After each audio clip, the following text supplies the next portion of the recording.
بناكل الطلق هي بالشديدة.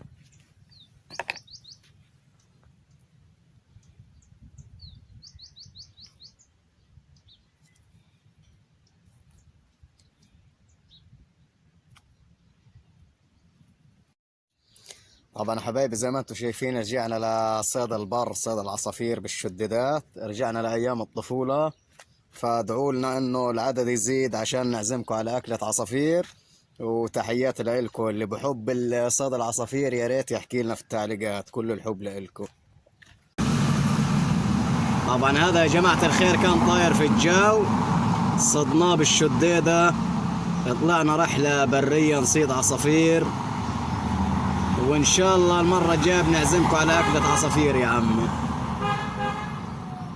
هاي الطلق في نص صدره، طبعا صيد على الشديدة هذا.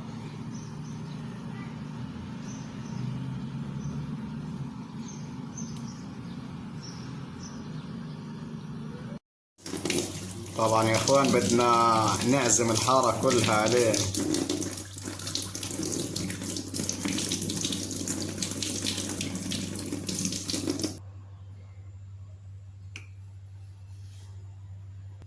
طبعا هذا ملح،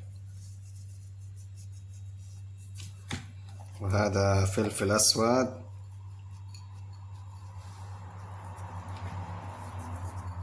راح نعزم الحارة كلها عليه. هذا عصفور صدمته.